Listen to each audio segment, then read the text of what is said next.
放肆！你干什么？看清楚，我不是你夫君！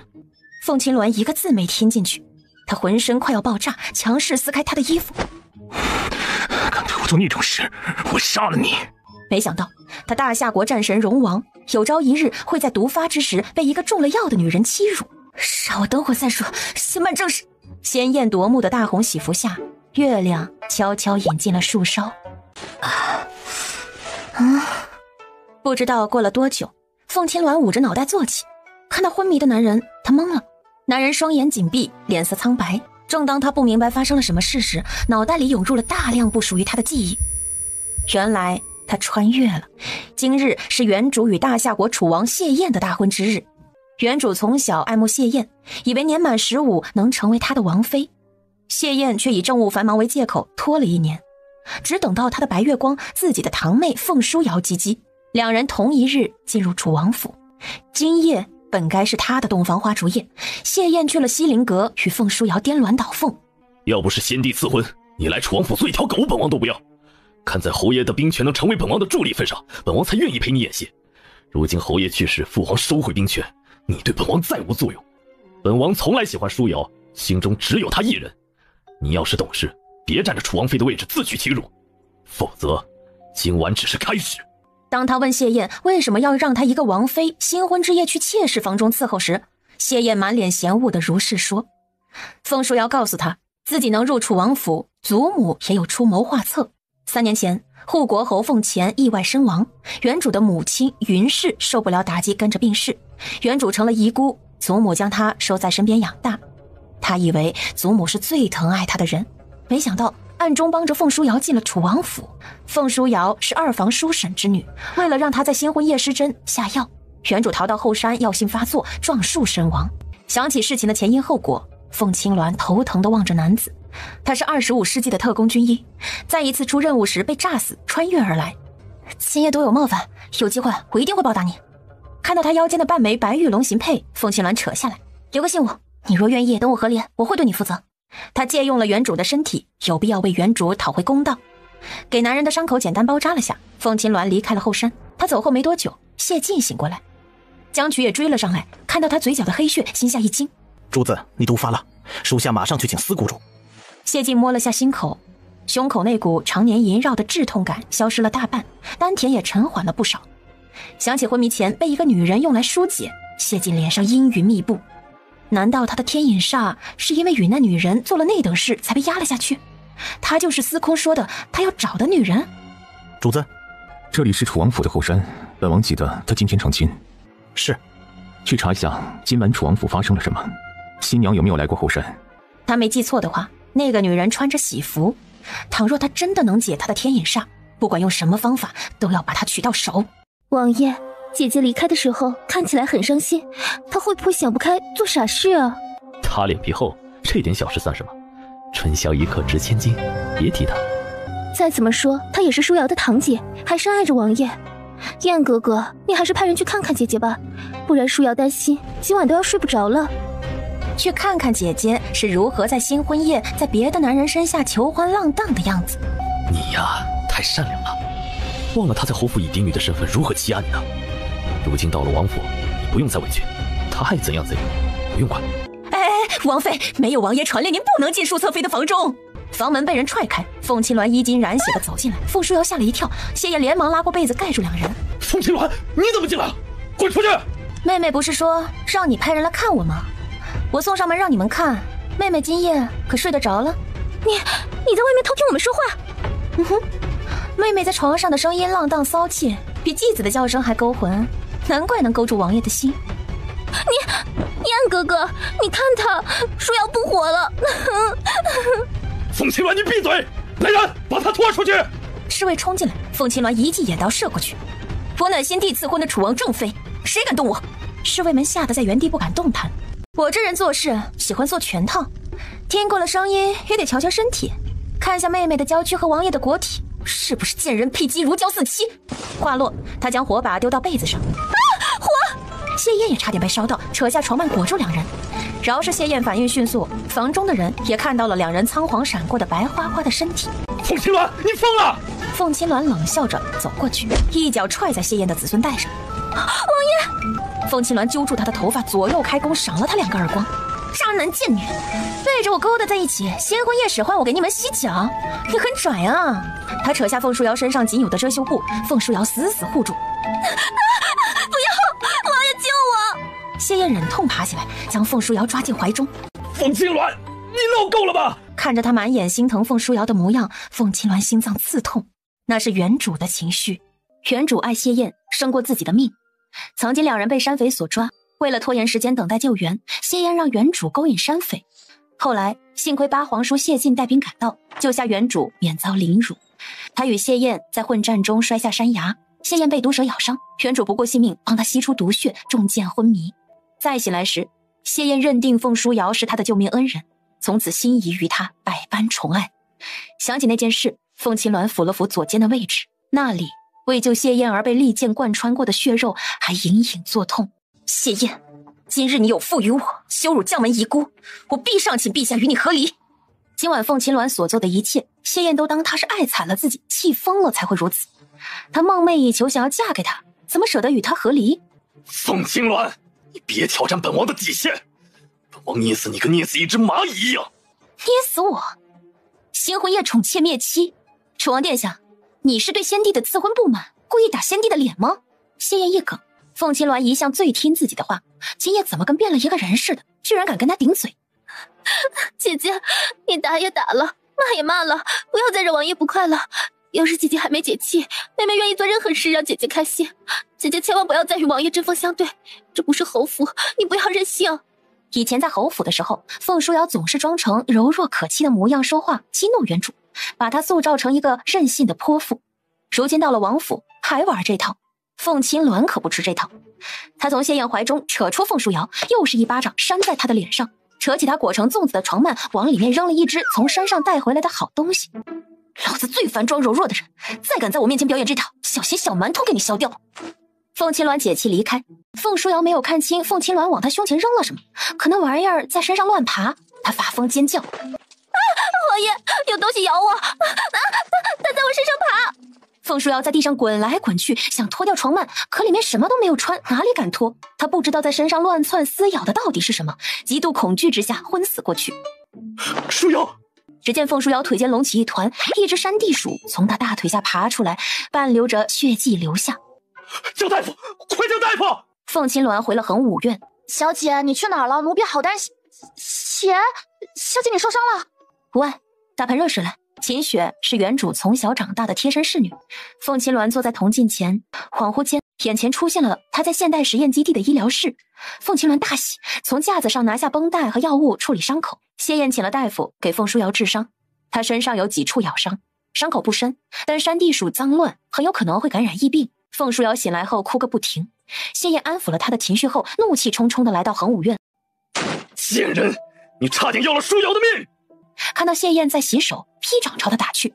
凤青鸾掀起水盆往她身上招呼。凤青鸾，你反了！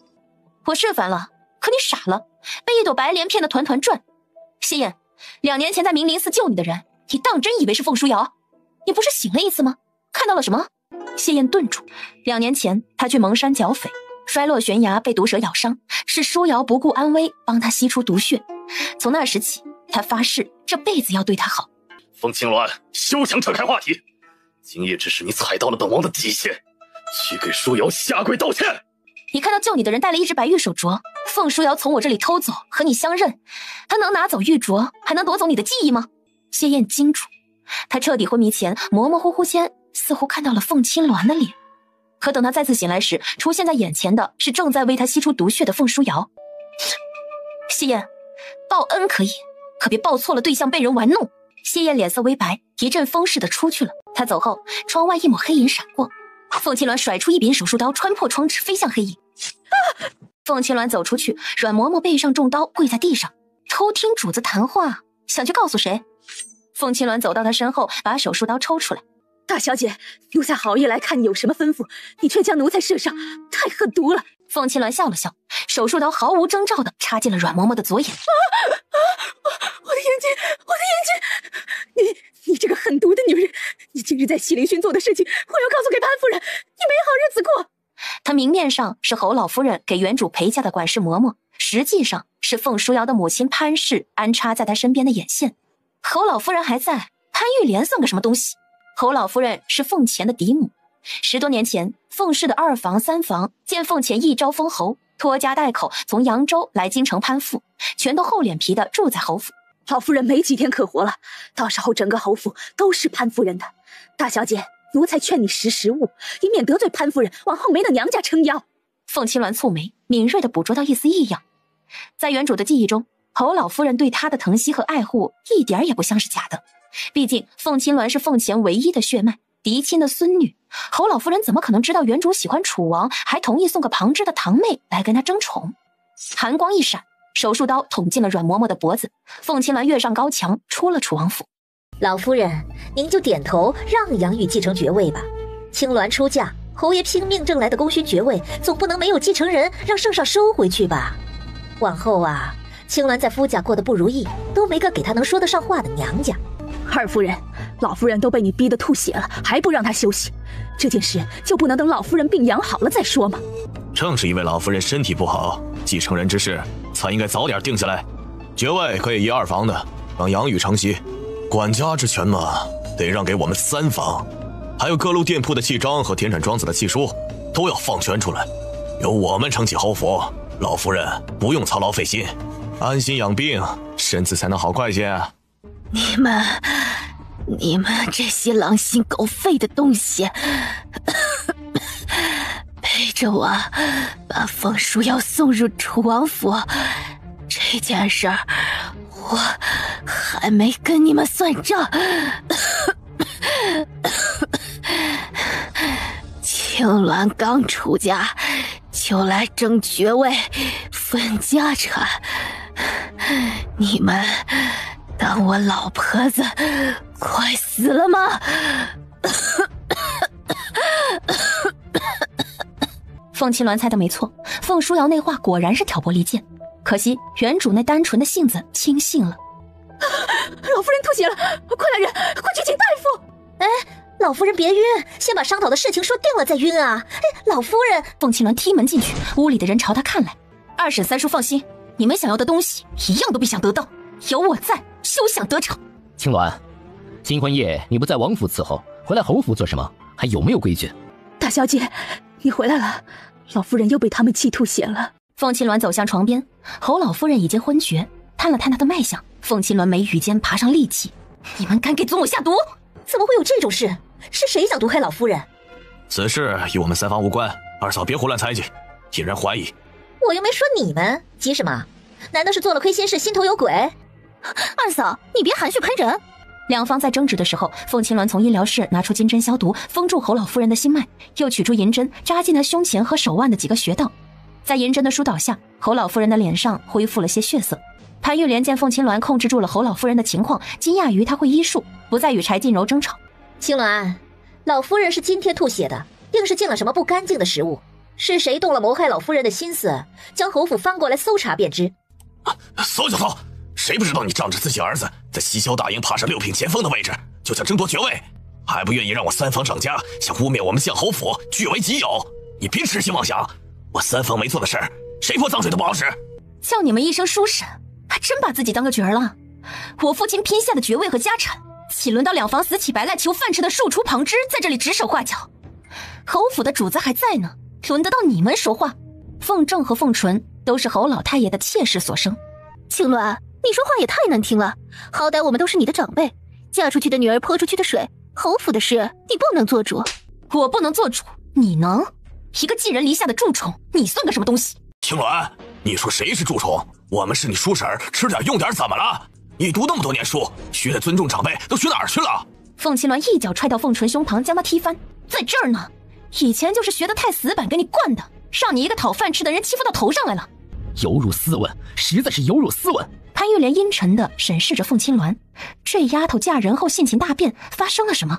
将府上的各个出口封住，不准任何人进出。记录下人的册子拿上来，让所有人来松鹤堂。祖母中毒之事，我要彻查，谁不来，连夜打发出侯府，永不再用。福民是侯府的管家，早受够了2房3房的气，速速去安排了。齐嬷嬷，将今日祖母用过的吃食送上来，我要查验。另外，你再办件事。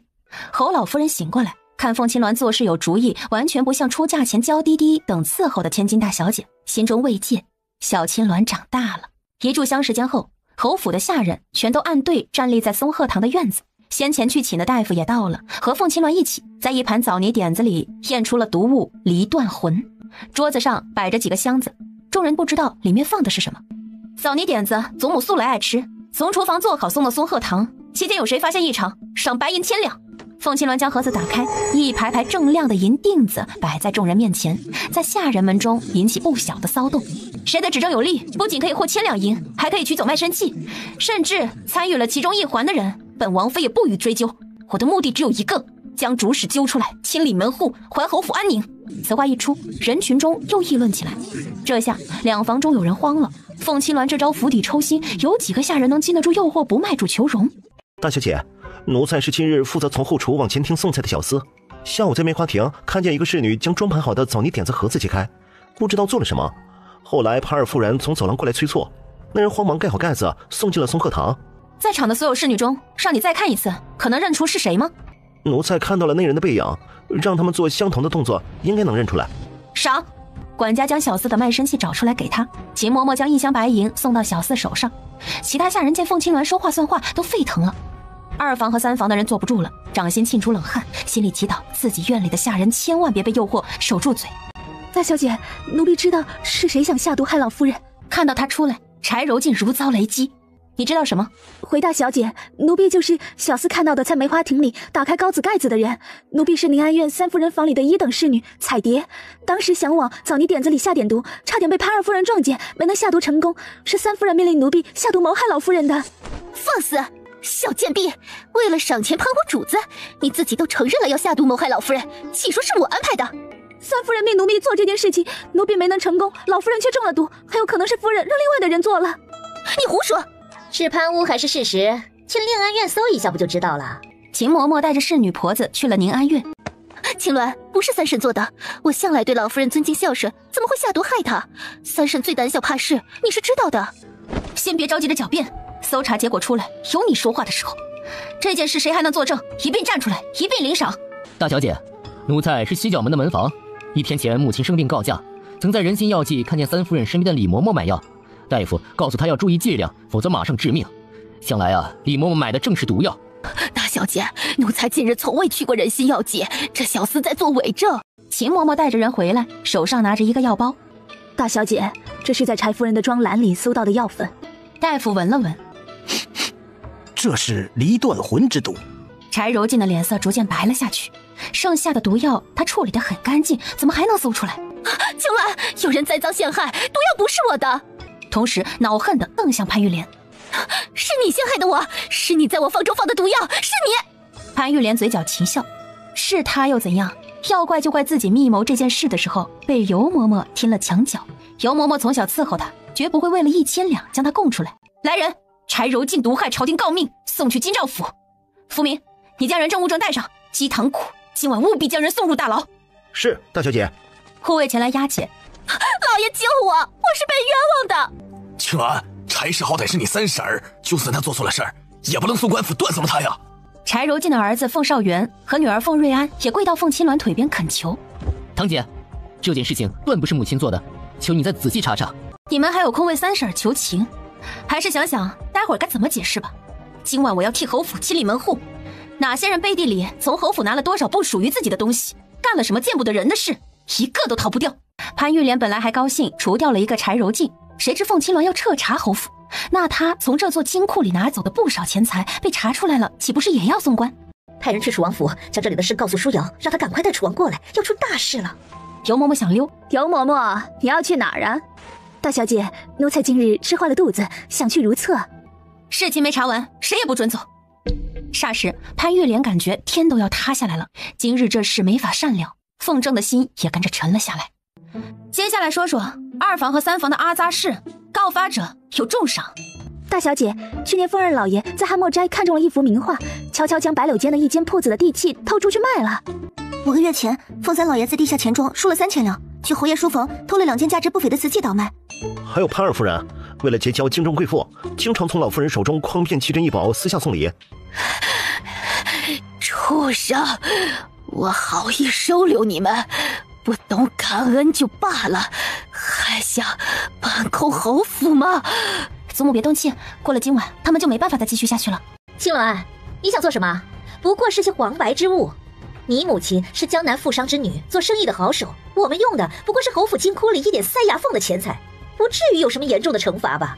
都是一家人，你就当接济穷亲戚了，行吗？主动给的才算接济，没经过主人同意的视为偷。看在堂弟妹还小的份上，以前丢失的钱财，我就当打发叫花子。侯府不留牛鬼蛇神，秦嬷嬷将2房3房的人赶出侯府。二爷三爷请办。凤青鸾，你罔顾亲情，大半夜的把书生赶到街上去，不怕丢人吗？做贼的都不嫌丢人，我丢什么？赶紧滚！住手！父亲母亲，凤青鸾，你在王府没封够，又来侯府，究竟要闹到什么时候？1个时辰前，谢燕得知2年前救他的人可能不是凤书瑶，回到西林轩找他对峙。当年救我的人是凤青鸾，你顶替了他欺骗我，是不是？燕哥哥，是舒瑶救的你啊！舒瑶因此中了蛇毒，差点去了半条命。侯府上下都知道，你怎么怀疑舒瑶呢？那我昏迷前看到过凤青鸾是怎么回事？姐姐是后来才看到的，那时燕哥哥中毒发烧，兴许是看晃眼了也未可知啊。再说舒瑶有玉镯为信物，6七找到燕哥哥时，看到你身边的人也只有舒瑶，我能骗燕哥哥，6七也骗燕哥哥吗？6七，谢燕的贴身侍卫。谢燕仍是疑惑，凤书瑶猜是凤青鸾跟他说了什么。早知道燕哥哥会被别有用心之人怀疑舒瑶，当初还不是让我毒死了一了百了，还能让燕哥哥记一辈子，省得2年后来伤舒瑶的心。是本王错怪你了，别哭。心中懊悔，差点中了凤青鸾的离间之计。凤书瑶靠在谢燕肩头，今晚他在凤青鸾手中吃了这么大的亏，便侍女之男连夜回侯府，将西林轩的事情告诉母亲，让他想法子在回门的时候给凤青鸾好看。之男去了，很快又回来。小姐，不好了，王妃回侯府了，说是老夫人中毒了，要查下毒之人，老爷和夫人都被扣在松鹤堂了。你说什么？王爷，我要回侯府。2人快马加鞭赶到侯府。凤青鸾，他们是你的长辈和舒瑶的双亲，你怎么能刻薄对待他们？你还有良心吗？得殿下垂怜，我们原本是从乡下来投奔侯府的，主人家留我们便留，赶我们便赶，终究是对侯府无用的人。殿下千万不要为了我们与王妃置气。老爷，我们走吧，别留在这里讨人嫌。母亲，是女儿没用，让你们受委屈了。姐姐，妹妹知道抢了殿下的疼爱，让姐姐心里难过。你要打要骂，说要任你处置，求你不要为难父亲母亲。姐姐要恨，就恨我一个人吧。他哭哭啼啼，说着就去撞柱子。谢燕慌忙把他抱住，朝凤青鸾咆哮：凤青鸾，你要逼死舒瑶吗？没有他，本王的命早就没了，还不快给2老赔不是结束闹剧？你再为难他们，休怪本王新婚夜都让你下不了台。谢燕，这是我侯府的家事，你没资格插手。你都嫁给本王了，还有什么身份管侯府的事？事关舒瑶父母，本王不会让你胡来。楚王殿下，青鸾嫁出去了，做不得侯府的主，老身也不行吗？楚王殿下，念在以前的情分上，这些年侯府对凤正、凤纯仁至义尽，他们不懂感恩就罢了，还千方百计算计，欺负到青鸾头上。今日老身也险些丧命在他们的手段之下，侯府不留居心叵测之人。今日之事由老身做主，将他们驱离侯府，还请殿下不要插手我侯府内宅之事。侯老夫人身负1品诰命，又是护国侯生母，正儿八经的侯府当家主母。谢燕纵然再有心护着凤正和潘玉莲，她都开口赶人了，说什么都于理不合。王爷，不要，不能让他们这么对待舒瑶的双亲。放心，这件事本王会妥善处理。妥善处理吗？我倒是有个好办法，不如楚王收留了他们，但我提醒你啊，不准将人带入楚王府，否则我将今晚西林轩发生的事宣之于口。楚王殿下，你看着办吧。凤青鸾，你……可对上凤青鸾坚决又强势的目光，谢燕知道他必然会说到做到。来人，将人赶出去！老夫人，你这么绝情，不怕今夜之事传出去，让人看侯府的笑话吗？哪有你这么做当家主母的，一点容人的气度都没有！潘玉莲撒泼打滚不肯走，护卫们不得已动手驱赶。潘玉莲到了侯府大门，还在撒泼，大声嚷嚷：“哎，我们的首饰钱财还在侯府，那是我们的东西，我要带走！”你们的哪样东西不是侯府赏赐的？连身上穿的绫罗绸缎都是用侯府的银子买的，再大吵大闹，我让人扒了你们的衣服！侯府大门关上，谢烨也跟着出来了。他的脸色已经不能用难看至极来形容了。他堂堂楚王，凤青鸾当着这么多人将他的脸踩在地上。哎呀，楚王殿下呀，侯府欺人太甚，你要为我们做主啊！我们身无分文，没有去处，往后可怎么活呀？谢烨眼中闪过嫌恶。母亲，你别这样，殿下最疼舒瑶了，他一定不会不管你们的。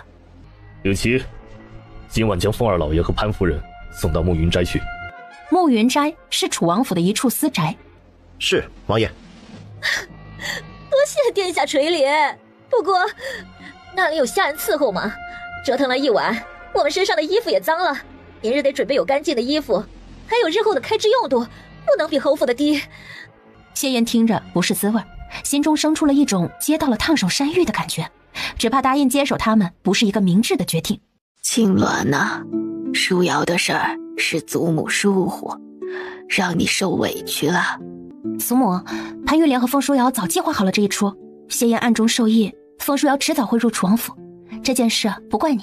楚王宠幸凤舒瑶，今夜我们得罪了他，以后你在王府的日子不好过呀。祖母，我没打算在王府过日子，我会与谢焱和离。什么？青鸾，你考虑清楚了？祖母，今夜我彻底看清了谢焱是个什么样的人，我与他不可能再做夫妻，我不喜欢他了，既不喜欢，及时退出。青鸾，你从小爱慕楚王，怎么可能一夜之间不喜欢了？别说气话。祖母，这件事后面再说。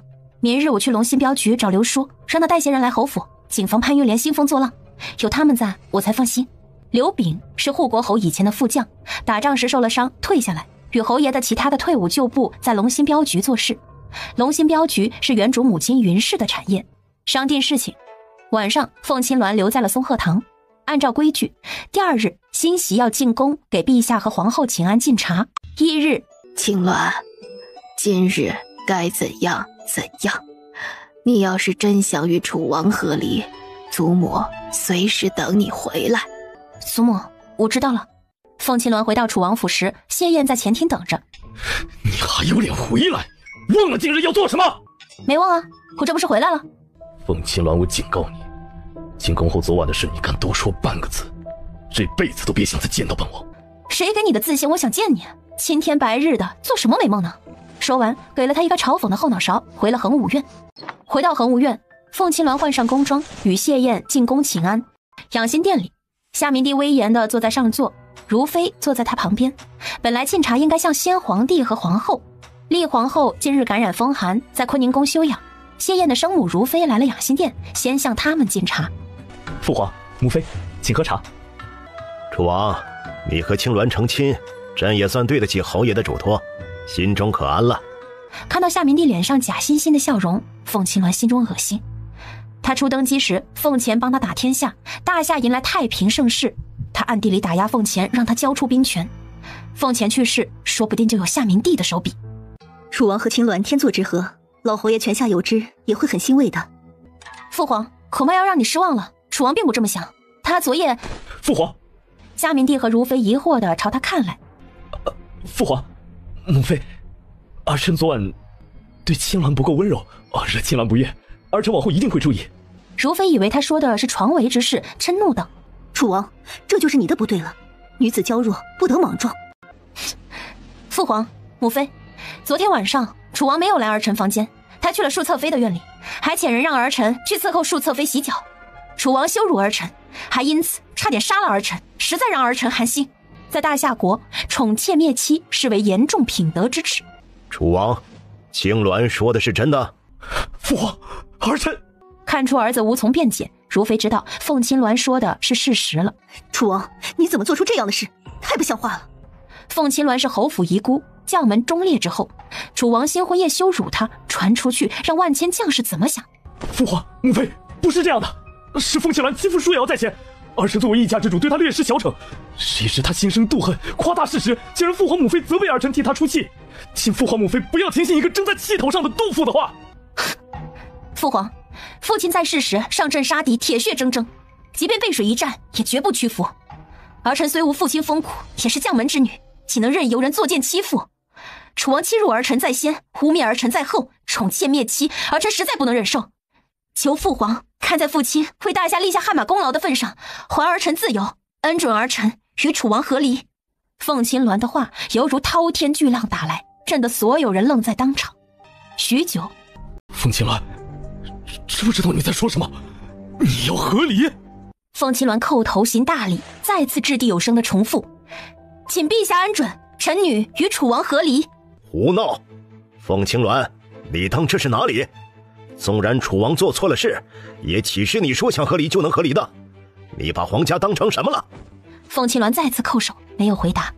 无声的沉默显示着他态度与坚决。看到他这样，夏明帝的脸气得黑成了锅底。陛下息怒，青鸾在气头上，情急之下才说出这等大逆不道的话来，还请陛下看在孩子年轻不懂事，不要与他计较。哼，凤青鸾，你看看，你都这样了，如妃还在帮你说话。有这样疼你护你的婆母，合理不合理的话休要再说。在民间他都从未听过成亲第2日就要和离的，更何况是皇家，要是传出去，大夏皇室的脸面都要丢到10里外去了。楚王，青鸾素来温顺乖巧，且一心对你，你能将他气到想和离，必然是昨天晚上的确做了对不起他的事。已经发生过的事朕不追究，往后你要摆正心思，正妻就是正妻，你若宠爱哪个妾室超过了正妻，朕绝不允许。待会儿你去给皇后敬茶过后，来养心殿跪着，晚上再出去。青鸾，朕惩罚了楚王，这样你可消气了？说的是帮他出气的话，真实的意思凤青鸾却是听明白了。因为你的嫉妒来皇宫闹脾气，我都惩罚了楚王，你应该说满意了。和离是不可能和离的。夏明帝这是给他台阶呢，毕竟是他儿子，事关皇家颜面，就算他现在捅破了天，夏明帝也不可能答应让他和离。欲速则不达，凤青鸾思索着，今日他摆出了态度，有皇帝的话震慑，谢宴接后会消停点。和离之事不能操之过急，暂时先这样，后面再从长计议。天嫔父皇安排。你们的茶朕喝过了，去给皇后敬茶吧。凤青鸾站起来，头也不回走出大殿。凤青鸾，你站住！贱人，你故意的，你就是想让父皇惩罚我，得到想要的结果了，你满意了吗？谢燕，我想要的是和离，你只得到了罚跪，有什么可满意的？还想着和离？本王告诉你，这辈子本王只有休妻和丧偶，绝对不可能有和离。你就算是死，也只能做我楚王府的鬼。是吗？那走着瞧，看你楚王府经得起几次折腾。在工人的带领下，凤青鸾往乾宁宫走去。谢燕气红了眼，看着凤青鸾走远，眼中淬出寒光。凤青鸾，让你嚣张，总有一日你会为今天的所作所为付出代价。彼时坤宁宫，烈皇后斜躺在贵妃榻上，凤青鸾进入殿内，闻到空气中萦绕着清新凝神的异香。大殿中的香炉点着熏香，凤青鸾目光一扫，看到了窗边的插花，眉心微微蹙了一下。儿臣给母后请安。儿臣给母后请安。烈皇后面色憔悴，连续几日的风寒让她心力交瘁，眼睑下透着乌青。听闻护国侯嫡女倾国倾城，百闻不如一见，果然妙丽出尘。楚王俊美，郎才女貌，你们2人结合，乃天作的好姻缘。母后，你的风寒好些了吗？太子不在，母后可得照顾好自己。太子谢恒1个月前奉命代替皇帝去江南巡盐，还有半个月才能回到京城。有劳楚王费心，我这身子骨最近虚弱，吃了药也不见好。母后金尊玉贵，等太子回来，有他陪伴在侧，母后的心情好了，身体也自然跟着好了。烈皇后笑了笑，忽而猛烈地咳嗽起来，她咳得脸色涨红，也停止不住。来人，娘娘病发了，快去请禀太医进宫。谁知他话音刚一落下，原本还在咳嗽的厉皇后张大嘴瞪着眼睛，仿佛呼吸不过来，双手死死抱住喉咙，抽搐了一下，倒在软榻上，失去了意识。娘娘，你醒醒！厉皇后的脸色渐渐由苍白显露出了青黑之色。凤青鸾皱眉走向厉皇后：“你去做什么？皇后病了，自有太医来治。”凤青鸾甩开他的手，等太医赶到，厉皇后就窒息而亡了。他快步来到厉皇后面前，掀开她的眼皮，检查瞳孔和鼻息，眉心紧蹙了起来，袖中滑落银针，挡住谢燕的视线，去解厉皇后的衣襟。放肆！皇后娘娘的凤体也是你能碰的？你没看见她呼吸不过来吗？再不做点什么，皇后出事，你担待得起吗？可是楚王妃，你会医术吗？凤青鸾面不改色，扯开厉皇后胸前的衣服，娴熟地将银针扎入厉皇后的穴道中。没多时，又是2枚银针下去。厉皇后猛地提了一口气，恢复了呼吸。厉皇后睁开了眼睛，看到凤青鸾坐在床前，一脸茫然。娘娘，是楚王妃救了您，你会医术？以前见一位老神医救治过与母后相同病症的人，母后吉人自有天相，让儿臣歪打正着就行了。厉皇后一脸不知道该说什么的表情，她是该庆幸凤青鸾瞎猫碰到死耗子救了她，还是该庆幸她没彻底被他扎死？母后，老神医说过，白羽花与安年香放在一起会产生毒素，导致人出现呼吸困难的症状。为了母后安危，白羽花撤了吧。厉皇后看向窗边花瓶里插着的白羽花，这是今早沁阳公主送来给她的。凤青鸾说完，朝厉皇后扶了扶身，退到殿上。楚王妃，不管如何，今日你救了本宫一命，日后有什么难事尽管来找本宫。是，母后。随后太医来了，诊断过厉皇后的情况，说法与凤青鸾的说法一致。厉皇后对凤青鸾的表现更为刮目相看。这里没什么事了，凤青鸾和谢燕退出了坤宁宫。你好大的胆子，上手救皇后！她要是在你手里有个3长2短，你担得起责任吗？这是我的事，楚王要是不想与我扯上关系，那好，和离。和离之后，我就算犯下掉脑袋的大罪，也不管你楚王府的事，不最合你的心意。我以前对你掏心掏肺，言听计从，你把我当成谋取兵权的工具，对我视如敝屣。谢燕，如今我看清你是个什么样的人，别想着我还能像以前一样对你。你这只披着人皮的禽兽，给本姑奶奶提鞋我都嫌脏，再对老娘指手画脚，别怪我对你不客气。凤青鸾的话让谢燕呆若木鸡，她愣在原地。凤青鸾大步流星地走了。出了皇宫，凤青鸾上了楚王府停留在宫门口的马车。王妃，王爷呢？陛下留他有事商议，我们先走。属下先将王妃送回王府，再来接王爷。父皇说了，今夜要留楚王在宫中，他不会回来，你也别等了，带我去明西街。太子巡盐在外，京城的差事陛下分配给楚王，说明器重他。柳琪也不再有疑惑，决定明天早上再来接他，驾着马车往明西街去。这个女人你们知道吗？是侯府3老爷的发妻，听说昨天晚上下毒谋害侯老夫人，被搜出来毒药，流放岭南2000里。他我当然知道了，以前经常在云裳阁和珍宝楼与其他夫人争夺衣服首饰，他家里没一个当官经商的，如水的花销从侯府出来，用的都是侯府的钱，不知道感恩还想谋别人的命，真是贪得无厌，自作孽不可活。那可不，听说侯府的凤2老爷和凤3老爷昨天晚上被赶出侯府，不知道在哪里宿着呢。这以前招摇惯了，往后可没钱挥霍了吧？柴建柔听在耳里，羞愤欲死，心里将凤青鸾骂了个狗血喷头。黄眼中看到潘玉莲也在人群中。潘玉莲，你还有脸来看热闹？都是你害的我，是你给老夫人下的毒，你诬陷我！潘玉莲站在人群后，手中嗑着瓜子，看柴建柔如同战败的公鸡，心里别提多快活了。母亲，母亲不要走！母亲，你在路上要照顾好自己，我和妹妹找机会来看你。母亲变成这样都是凤青鸾害的，她一定会为母亲报仇。凤纯也被人群拥挤着，妻子分离，心里也跟着沉痛。马车从官兵押解着囚犯们的身旁走过，凤青鸾看到这一幕，心底没有半分波澜。潘玉莲见这马车像楚王府的，偏头打量，正好看到帘子下凤青鸾的脸，一腔怒火瞬间被点燃。凤青鸾这个小贱蹄子还有胆子来看热闹，他扔掉手中的瓜子，冲出人群，朝马车冲了上去。凤青鸾，你罔顾亲情，丧尽天良，做了楚王妃就看不起我们这些亲戚了，把我们赶出侯府，你还是不是人啊？二夫人，你冷静一点。凤青鸾是楚王妃，是皇室中人，在街上闹起来，楚王不好收场，二小姐也会跟着为难的。潘玉莲才不管那些，她的怒气已经直冲天灵盖了。二夫人，你这是做什么？别闹事，快走！走什么走？我就是在这里等他的。凤青鸾，你记不记得当初你父亲从扬州乡下来京城没有盘缠，是我家老爷和三房的凑了5两银子给他，他才能来到京城飞黄腾达。如今有权有势了，看不起我们这些穷亲戚了。你父亲死后就将我们撵出侯府，你这种忘恩负义的人，不配做楚王的王妃。凤二夫人，听属下一句劝，大庭广众之下别这样。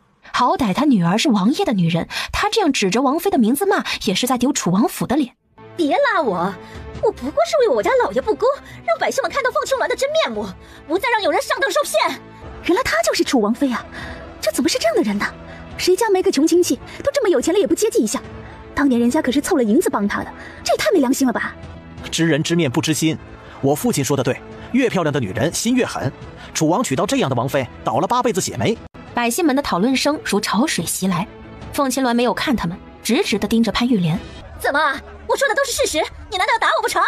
这时他看到人群中的凤瑞安和凤少元，冲过去抓住凤瑞安拖出来。哎，来，街坊邻居们看看，这是凤三老爷的女儿，是刚才被押走的柴静柔的女儿，她可以为我作证。他揪着凤瑞安道：难道你不想为你母亲报仇吗？机会就在这里，你附和我们一起撕掉凤青鸾的面具，让她身败名裂。凤瑞安紧张的瑟瑟发抖，想到母亲流放，这辈子可能都见不到她了，心中的仇恨也被挑起。二夫人说的对，凤青鸾，你这个狠心的女人，还我母亲！说着朝凤少元使眼色，让他也站出来。凤少元犹豫了一下，也站到了凤青鸾的对立面。既然要说这件事，那我也来说道说道。为了还你们的当年之恩，我父亲封爵后要给你们在扬州买宅子田铺，你们不乐意，举家带口来京城住在侯府。这些年锦衣玉食的过着，侯府没亏待你们半分。你们不知足，在我父亲去世之后，谋算我父亲的爵位和家产，窃取侯府钱财，用着侯府的名声纨绔败家，甚至在我出嫁之日，逼迫我祖母交出掌家之权，还差点下毒害死他。我护国侯府做到了滴水之恩，涌泉相报。你们这些打着亲戚名义的白眼狼，颠倒是非，毁我侯府名声，当街辱骂皇室王妃，该有什么罪，自有官府定夺。柳琪，报官。柳琪犹豫着没有动。听到要报官，潘玉莲心头发虚，可百姓们都看着，他又觉得有几分胜算。各位街坊邻居，你们看见了，凤青鸾就是这么威胁我们的。昨天晚上他也是这样将我们赶出侯府的，深夜让我们一家大小流落街头，天底下哪有这样对待自己亲人的人？他如此刻薄无情，天理难容。就算去报官，我也有话可说。听到流落街头4个字，柳琪的神色难看了起来。昨天晚上明明是王爷帮了他们，这泼妇不懂感恩，将王爷的好心踩在地上。凤二夫人，你说楚王妃将你们赶出侯府，为什么不说说你们之前是如何欺负她的？要说起来，凤小姐才是侯府的主子，你们不过是借住在她那里，在外面就敢对她颐指气使的呵斥，还不知道背地里是如何谋取侯府的钱财和地位的。我可是亲眼见过，你曾在一次宴席上对凤大小姐打骂呵斥，你欺负她，我廖若灵可以作证。凤青鸾朝说话的人看去，是一位长相姣好、穿着华贵的贵小姐。她看着眼熟，哎，是荣国公府的廖大小姐啊，她帮着楚王妃说话呢。难道这凤二夫人真的欺负过凤大小姐吗？哇，难以想象啊！堂堂护国侯嫡女，会在侯爷去世被一个二房的亲戚欺负，这太令人震惊了吧！百姓们的风口又变了，又有不少人怀疑起潘玉莲说话的真实性。廖若灵朝凤青鸾投去一个甜美的笑容。在那场宴席上，他想去找薛家小姐说话，差点走到了男宾席，是凤大小姐及时把他叫回来，指回女宾席。否则他一个未出阁的小姐，要是出现在了男宾席位，他女儿家的清誉就要受损了。凤青鸾想起了他是谁，对他的出言相助点了点头。官官相护，你们这些有权有势的人，当然都帮凤青鸾说话，可怜我们这些穷苦人，谁来帮我们说话？谁来帮我们做主啊？哎呀，你别叫了，我已经派人去京兆府报官了。事实究竟如何，让官府来定夺。别的不说，你当街辱骂楚王妃，就够定你一个藐视皇家的大罪。听到这个罪名，尤嬷嬷害怕了，预感将有大事发生，悄悄退出人群，去楚王府叫凤书瑶来。楚王府，尤嬷嬷将潘玉莲在大街上拉着凤青鸾撒泼闹事的情况给她说了。母亲在哪里？快带我去。忽然她想到什么，你说廖国公府的大小姐在帮凤青鸾说话？是。凤书瑶眼底闪过阴狠，廖大小姐来头不小，有那人护着，若是一个计谋涌上凤书瑶心头。之南，你去厨房，我们带点东西去帮母亲。母亲，女儿听说凤青鸾欺负你了，她怎么你了？舒瑶，你来了！凤青鸾仗势欺人，你再不来，母亲就要被他们的唾沫星子淹死了！姐姐，昨夜你将父亲母亲赶出侯府不解恨，今日还要在大庭广众之下当众羞辱吗？你为什么这么容不下我们？难道就因为王爷宠爱舒瑶，舒瑶也进了王府为庶侧妃，你就这般要逼死我们吗？原来是这样啊！楚王妃不受宠，见不得王爷宠爱别的女人，何况这个女人还是他看不上的穷亲戚的女儿，难怪这般狠心要将他们一家赶出侯府。楚王妃也太善妒了。哎，是啊是啊，胡说，风大小姐不是那样的人。忽然，百姓中有人发出惊呼，接着人群开始倾倒，而他们正好倒在廖洛林的身后。廖小姐一声娇呼，被人群撞着挤了出来。廖小姐！看到廖洛林摔倒，凤青鸾拨开人群，朝她的方向移动。你怎么样？我没事儿。把手拿开，你受伤了。好疼，我会不会毁容啊？不会，放轻松。廖洛林没有被安慰到，他不知道凤青鸾会医术，想到流了那么多血，下意识认为可能会毁容。她还没有出嫁，要是脸被毁了，以后还怎么做人啊？想到这里，廖洛林害怕起来，不一会儿呼吸粗重，他脸色一变，绷住自己的喉咙倒在地上。翡翠，药在翡翠身上，他叫翡翠去金兆府报官了，还没有回来。人群之外的凤书瑶看到廖洛林病发，嘴角勾起阴毒的笑容。廖洛林有哮喘病，他对花生过敏。从楚王府出来时，他特地交代知南去厨房抹了一把花生酱在衣服上，又安排了一个小厮在人群中引发骚乱，将廖洛林挤出来。廖洛林若因帮助凤青鸾哮喘病发而死，那个人一定不会放过凤青鸾。就在他幻想着凤青鸾会有什么样的下场时，就看见凤青鸾从袖子中拿出一个小小的瓶子，对准廖洛林的嘴里喷了几下。廖洛林痛苦的呼吸慢慢平复了下来。凤青鸾，你给廖小姐吃的什么？你想毒害她吗？大家，你们快来看啊！楚王妃要趁乱杀害廖小姐，大家快来救人啊！经过刚才的混乱，摔倒的人们陆陆续续地爬了起来，大家都不同程度地受了伤，在互相争吵，根本没有人在意潘玉莲的叫喊。倒是因为他这一声叫唤，不知道从哪里飞来一个拳头打在他的脸上，潘玉莲被打得喷出2颗牙齿，倒在地上。母亲！打架的人群无差别地挤了过来，将凤书瑶包围在了其中。凤青鸾趁机躲进人群里，对着凤书瑶就是一阵的拳打脚踢。我是楚王的庶侧妃，谁敢打我？好痛！母亲救我！正南！官府的人来了，快跑啊！打架斗殴的人一听，霎时间四散逃开。在那边，官爷，快！住手！循序自治，来啊，将打架的人全部拿下。此时，凤青鸾也回到了廖洛林身旁。廖洛林发现自己的哮喘止住了，十分欣喜。楚王妃，您给我用的是什么药？见效好快。这是专门治疗哮喘的喷雾，下次你发作像刚才那样对着嘴喷几下，可立马缓解。这瓶药送你，就当是你今日帮我的谢礼。还有你额头上的伤，这是美颜凝露膏，伤口结痂后每日早上涂抹，不会留疤。廖洛林有些惊讶，凤大小姐竟然会医术，还随身携带药物。凤书瑶见机会又来了。廖小姐，你别被凤青鸾骗了，她不会医术，她会害了你的。她话音刚落下，像是印证了凤书瑶的话一般，廖洛林手中的喷雾和药膏掉到了地上，他痛苦地捂住心脏，闭上眼睛，朝凤青鸾倒了下去。小姐，楚王妃，我们家小姐还患有心脏疾病，你给她用的是什么药啊？凤青鸾看了看药瓶，他给的喷雾温和，因为情况危急，廖洛林说不出话，他用的药尽量避免了其他病症。廖洛林心脏病发昏倒，是由哮喘引起的。他探了探廖洛林的脉象，神情凝重，看到一间客栈，打横抱起廖洛林。翡翠，去悦来客栈开一间房，我带他上去。翡翠急得不行，楚王妃会医术吗？楚王妃，奴婢还是先去找大夫。去。翡翠一怔，虽然楚王妃没说要做什么，但这一刻她莫名觉得听楚王妃的话没错，一咬牙噔噔噔地跑去最近的悦来客栈订房间去了。凤青鸾抱着廖洛林离开。站住，楚王妃，请放下廖小姐。来人一袭劲装，是一个冷面侍卫，在他身后另一个威严冷峻的高大男人走上来。看到他的第一眼，凤青鸾的瞳孔收缩了一下，此人的眼睛他有种似曾相识的感觉。看到荣王出现，凤书瑶的嘴角狞笑了起来。荣王最护廖洛林了，凤青鸾用药导致廖洛林病发，得罪他，看那个贱人如何收场。谢晋在看到凤青鸾的那一瞬，昨天晚上的画面再度浮现脑海，那个玷污了他的女人这么快又见面了。放开他！他需要救治，不能放。荣王殿下，不能让姐姐带走廖小姐，就是他给廖小姐胡乱用药，才导致廖小姐昏迷的。姐姐不会医术，会害了廖小姐的性命。谢晋凉凉的眼神朝他瞥去。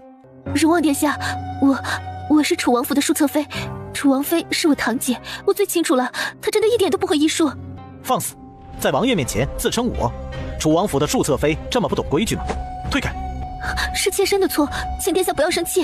舒瑶，啊！有人来抓母亲，你快让他们走开！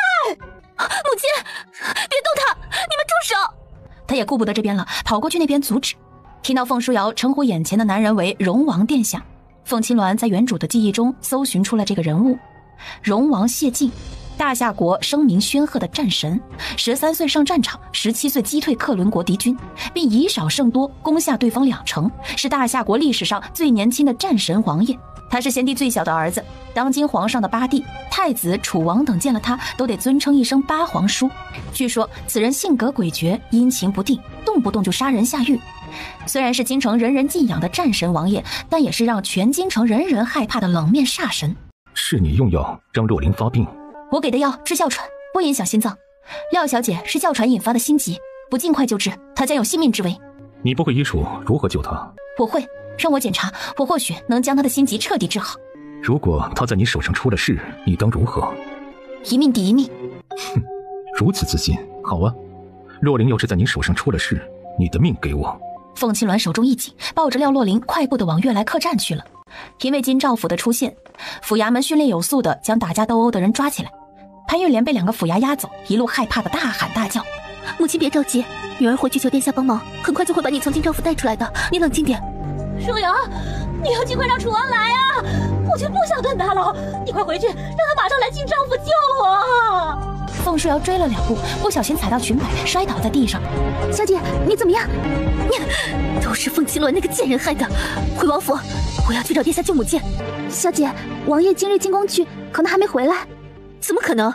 凤青鸾与他一起的都出宫了。小姐没注意吗？是柳琪驾着马车带王妃过来的。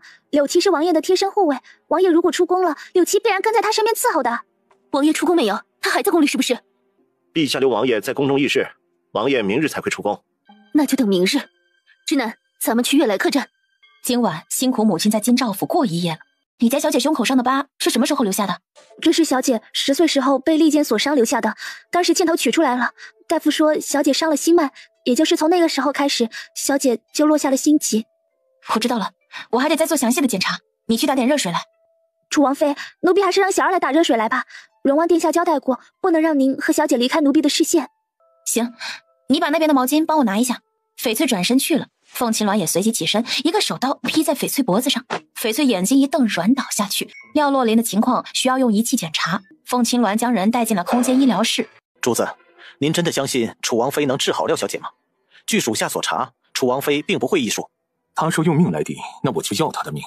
王爷，楚王府的淑侧妃在隔壁房间吵闹，说楚王妃不会医术，她会害了廖小姐。把她带过来。姐姐，你千万不能盲目医治廖小姐。以前在家中，你养鹦鹉、养兔子都养不活，怎么可能救人呢？妹妹有一位好友是大夫，他医术高明，妹妹马上派人去请他来医治。闭嘴！王爷在此，休得大吵大闹。荣王殿下，您不知道当时的情况。廖小姐哮喘发作时，妾身亲眼看到是姐姐往她嘴里喷了一种药，随后廖小姐晕倒。这件事是姐姐做的不对，她不会医术，还乱用药。为了弥补过错，妾身愿意请其他的大夫来为廖小姐诊治，求荣王殿下不要让姐姐一错再错，害了廖小姐的性命。你说她是你堂姐，你是来投靠侯府的几房中人？回荣王殿下，妾身是2房凤正之女凤书瑶。刚才抓走的疯婆子是你的谁？她是妾身的母亲。哼，你母亲都被抓去下狱了，你还在为你堂姐会不会医术的事情向本王啰嗦？看来你爱你这位堂姐更胜你的母亲。妾身当然不想母亲出事，但也深爱楚王殿下，关心堂姐，不想因为堂姐莽撞惹下祸事，给楚王殿下带去麻烦。这么说，你还是一个善解人意的人。殿下过奖，妾身做的都是分内之事，请殿下快派人阻止王妃堂姐吧，否则我怎么了？若琳怎么了？她的心疾是以前受过重创留下来的，取出利剑的时候有余毒留在心房，没有完全治愈。随着时间过去，在她的心脏里形成了肿瘤，导致她时常心痛昏厥。你能治吗？需要做手术将肿瘤取出来，必须尽快进行，不然肿瘤从良性转成恶性，危及生命。明日你去荣国公府，本王来安排。荣王殿下，姐姐不会医术的。她说的廖小姐病情来由，或许是廖小姐与王妃姐姐走得近告诉她的，殿下不可轻信于她。到了这时候，还在荣王面前怂恿怀疑自己，凤青鸾被气笑了，看向一旁的芝南。芝南不知道为什么凤青鸾的目光突然看向了自己，心虚的往后退了一步。你退什么？在害怕什么吗？姐姐，芝南不过是个奴婢，妹妹说错了话，你怪罪我就可以了，不要为难一个丫鬟。凤青鸾走到芝南面前，没有说话，扯起他的手看了看，把人拖到谢晋面前。荣王，药小姐之所以会哮喘发作，是有人对她用了会使她过敏的花生酱。这个婢女的指尖有花生酱残留物，指缝间也有未洗干净的花生酱。她撞过廖小姐，也就是那时将花生酱沾染到廖小姐身上。江渠，江渠走上前，将芝南的手拿起来仔细查看，又闻了闻。王爷，她的指甲里的确有花生酱。谢晋知道廖洛琳对花生过敏，得知是一个婢女让她发病，脸色陡然沉了下来。王爷饶命，花生酱是今日早上奴婢给淑侧妃做了花生酥沾染的，绝对不是有意让廖小姐发病的，求王爷明察。你这个没用的蠢货，手没洗干净跟我出来！要是廖小姐因为你有个3长2短，你这条贱命都不够赔的。待会儿去给廖小姐赔罪道歉。他骂着人，忽然肩膀一阵剧痛，整个人飞出了屋外。殿下饶命！滚！荣王殿下。江渠的剑出鞘3分，凤书瑶忙不迭地爬起来，逃也似的离开了房间。直男也爬起来，跟着一起滚出去了。荣王殿下，廖小姐的病情稳住了，但她的情况需要动手术，最好明日进行。谢晋没有应他，指尖敲点着桌面，似乎在等人。凤青鸾也没再说话。不一会儿，侍卫带着一个提着药箱的官袍老头从楼上下来，对谢晋行了一礼，径直带去了隔壁房间。凤青鸾知道谢晋在等什么了，原来他不相信自己，去请了太医来检查廖洛琳。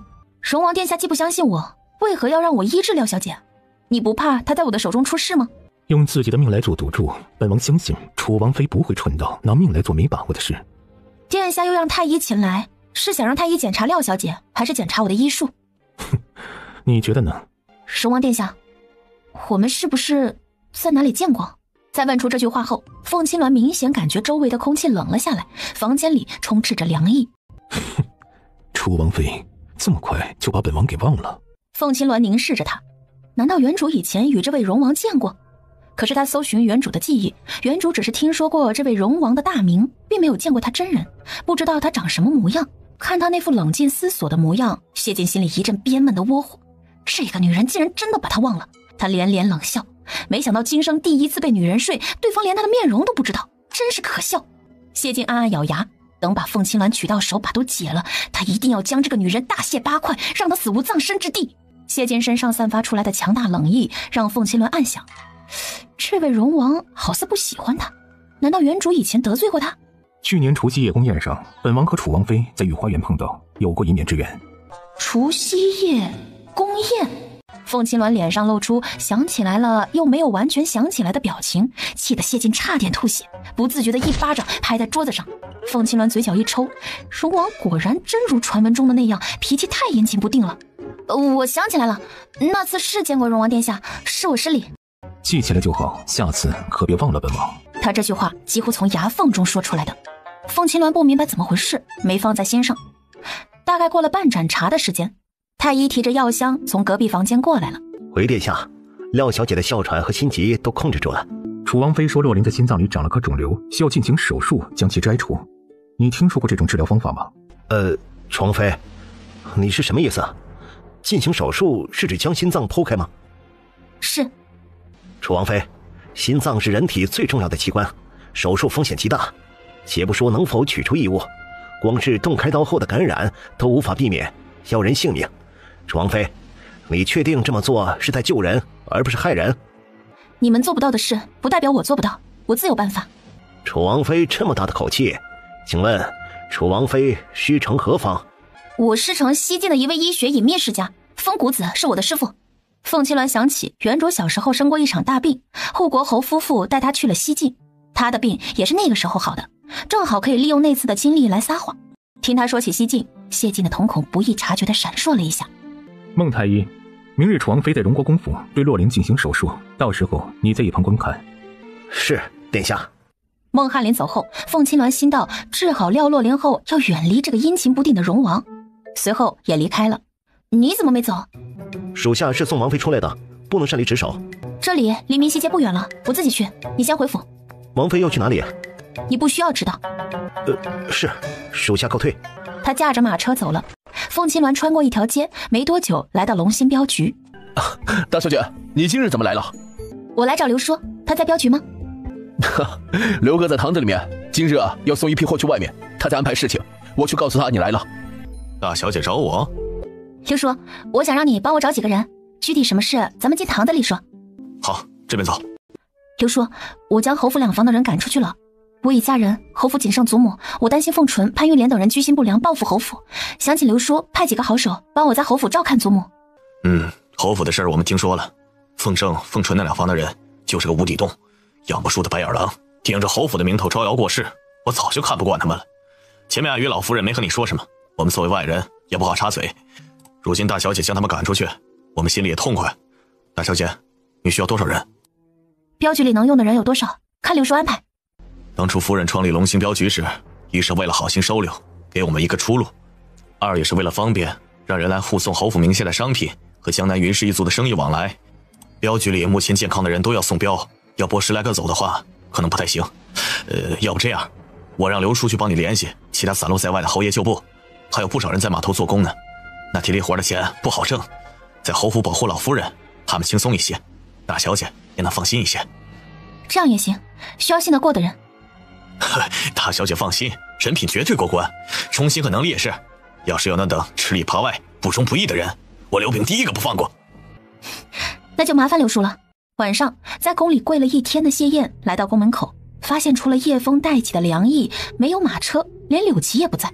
楚王府的马车没在这里等着吗？回殿下，白日楚王妃出来的时候把马车驾走了。那再也没有楚王府的马车来过吗？回殿下，没有。谢燕胸中有了怒火，这是没有人记得他还在宫里呢，连柳琪也没等他。大晚上的，难道要他从这里走回楚王府吗？去给本王找一辆马车来。殿下，属下们不能离开宫门口，还有一个时辰换班的人回来，请殿下等等，到时候属下为您去找马车。跪了几个时辰，谢燕的腿酸痛无比，她连走路都困难，还要站在这里等一个时辰，这是要气死她吗？她愤怒一挥袖，忍着双腿的剧痛和打颤，朝街道走去。王爷，您怎么了？我怎么了？你这个不长脑子的蠢货！把马车驾走，让本王忍痛走回来。刘琦，是本王对你太放纵，还是你忘了本王才是你的主子？王爷，王妃说陛下留您在宫中议事，明日早上才会出宫。属下想着明日早早来宫门口接您，没想到您会晚上出来。谢燕气得快要吐血，原来是凤青鸾那个女人整她。去准备沐浴，本王要上药。王爷，你终于回来了。王爷，你的腿怎么了？看到凤书瑶，谢燕第一次生出想给她一巴掌的冲动。王爷，今日宫中发生了什么事吗？你腿上的伤，舒瑶好心疼。他撅起小嘴，凑到谢燕膝盖前，轻轻往那片淤青吹气。淤青之处有柳琪才给谢燕上过的药，上面有凉凉的感觉，又接触到凤书瑶温热的吹气，清凉之处外又传来酥麻之感。谢燕的怒火消散了一些。王爷，舒瑶的母亲出事了，她被清照府的人带走关进大牢了。你母亲的事，本王在回来的路上听说了。你知道百姓们都是怎么说本王的吗？他们说本王宠妾灭妻，宠到妾室爬到正妻的头上，妾室的母亲才敢嚣张的当街辱骂皇室王妃。全京城的人都在看楚王府的笑话。你母亲闹出这么大的事，还敢跟我提她被人带走？你想求我去京兆府救她出来是吗？王爷，你怎么能这么说母亲呢？母亲惹怒王妃也是为了舒瑶，谁让舒瑶不争气，出身低微，不能做王爷的正妃。若王爷因此厌恶了舒瑶，舒瑶自己想办法去救母亲，不用麻烦王爷了。瘦削的肩膀伤心颤抖，鼻头红红的，看得谢燕的心一下子就软了。舒瑶，你是我谢燕这辈子最爱的女人，不要再说那些身份低微的话。有我在，我一定会让你成为本王的妻子，成为楚王妃。刚才的话是本王说的过分了，你别放在心上。王爷，那舒瑶的母亲，你要帮她吗？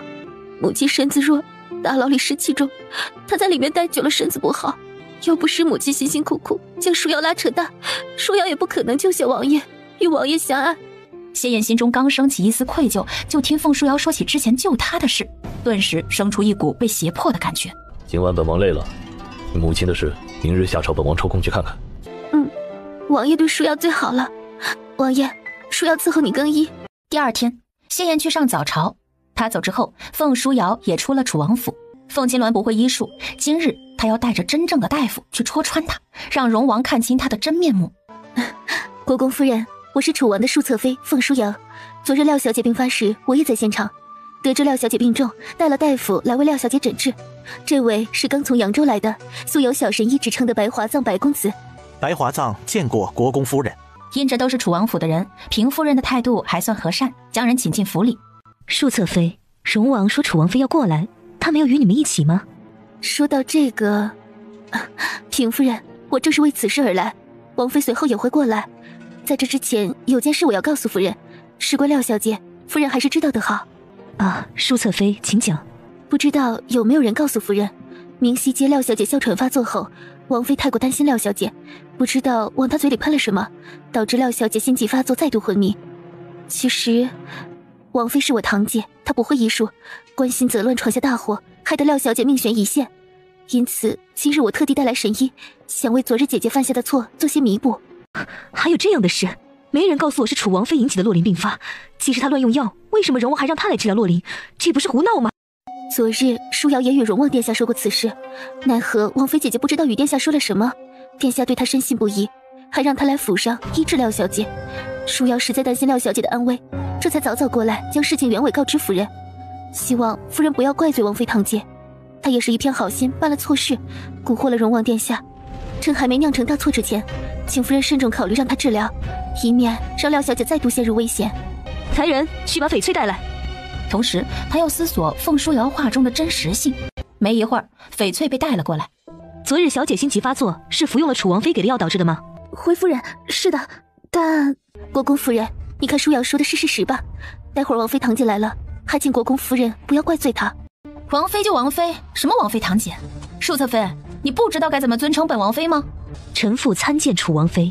国公夫人，荣王殿下让我来府上为廖小姐看诊。廖小姐住在哪个院里？请带我过去。楚王妃，不是臣妇不相信你，庶侧妃说你不会医术，更是用错药害得洛灵病情加重，恕臣妇不能让你治疗她。庶侧妃带了神医来，不劳烦楚王妃费心了。这位就是庶侧妃所说的神医。草民参见楚王妃。王妃，好久不见，您不认识我了吗？凤琴鸾打量他，须臾想起来这人是谁了，原来是扬州乡下庶侧妃的远房表哥白老二。你什么时候从那10里8乡的兽医变成给人治病的神医了？人和动物的病情你区分得清楚吗？听到白华藏以前是给牲畜看病的，平素俊心里顿生嫌弃。国公夫人，那是多年前的事了。草民研习医术多年，现在也能为人看病，请国公夫人相信草民。平夫人，白公子这几年在扬州治好了无数疑难杂症，医术过人。平夫人若是不信，可以让他为廖小姐诊断，妾身绝对不会带一个不会医术的人来向您推荐。行了，孟太医应该也快到了，等他和荣王来了，一起过去潇湘院为洛灵看诊吧。夫人不好了，小姐她醒了，她浑身抽搐，情况看起来很不对劲，夫人快去看看小姐吧。平素君面色一慌，快步往潇湘院去。凤七鸾跟着，凤舒瑶对白华藏投去一个眼神，两人也一起前往潇湘院。洛灵，你怎么了？母亲在这里。白神爷，你快上前看看。楚王妃，病人在抽搐，快将病人平躺。白华藏嚷嚷着想挤开凤青鸾，凤青鸾纹丝不动，拎着他的衣领将人扯离床边。你，王妃姐姐，你害得廖小姐兵发不够，还要在关键时刻不让大夫救她吗？廖小姐与你无冤无仇，你为何想置她于死地？国公夫人，你千万不能让王妃触碰廖小姐。快来人，将楚王妃拉走！屋里的丫鬟婆子们冲过来，凤青鸾将廖洛灵侧身躺着，从医疗室调出压舌板，放在她牙齿上，谨防咬舌。廖小姐情况危急，你们阻挠我，她必死。下人们被他的话镇住，站在原地不敢再动。平夫人，你女儿心肌缺血，导致休克性抽搐，想要她活命，请你马上带人出去，没有我的准许，任何人不准进来打扰。平素俊吓得呆住。国公夫人，不能听凤青鸾的话，你忘了是谁让廖小姐病发的？我能以性命担保，楚王妃根本不会医术，她会害了廖小姐啊！你们所有人一起上，把楚王妃给我拉到屋外去。戚嬷嬷，马上派人去找荣王殿下，让他带孟太医过来。白神医，你先帮小女看看，尽量撑到孟太医到，小女能不能活下来全靠白神医了。住手！孟太医协助楚王妃治疗洛灵，其他人全部出去。荣王殿下，楚王妃不会医术，为了弥补她造成的过错，妾身带了神医前来。同样的话，需要本王再说第2遍吗？滚！凤书瑶听出他语气中的杀意，不敢再多话。白圣仪，你留在屋内帮助孟太医，不管用什么办法，一定要救回廖小姐。说完不敢再停留，跟着其他丫鬟婆子们一起出去了。看到白华藏还杵在这里，你还不走？荣王殿下，草民略会些岐黄之术，愿意留在这里帮孟太医打下手。谢晋没有说话，连一个眼神都没有给白华藏。江渠直接在他废话的时候将人拖出了房间。孟太医，你也走，动手术时我不需要任何人在旁边打扰。楚王妃，荣王殿下交代了，让我协助你，给病人心脏动手术风险极大，多一个人多一份保障。你在这里只会影响我治疗的效果，而且恐怕你不只是在这里帮忙，顺便还监视我，对吗？如果你真有本事，不怕被人看见，别人也学不来。殿下不相信我，那我也没待在这里的必要了。孟太医，你来给廖小姐治病。谢晋的脸色沉得能滴出水来。孟太医赶紧快步上前检查廖洛林的情况，这一查老脸大变。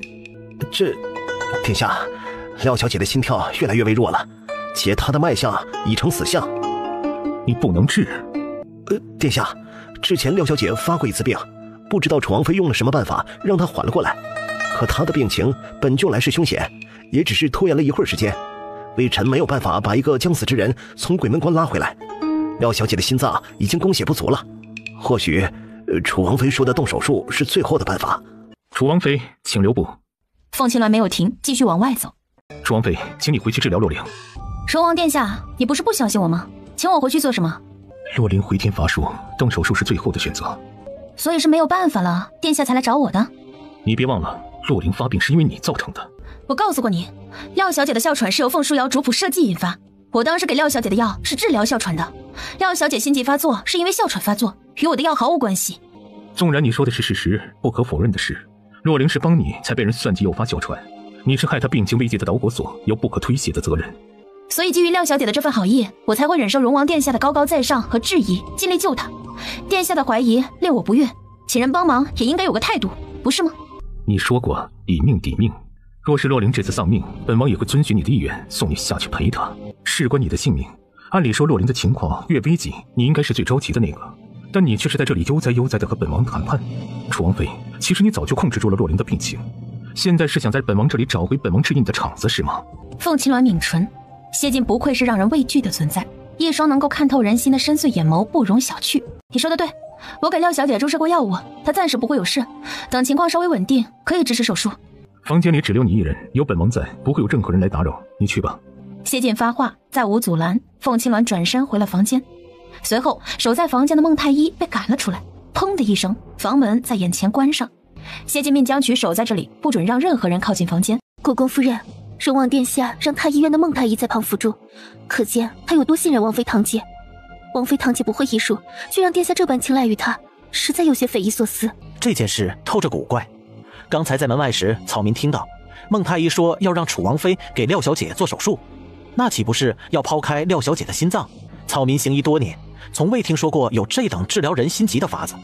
这哪里是治病，分明是害人。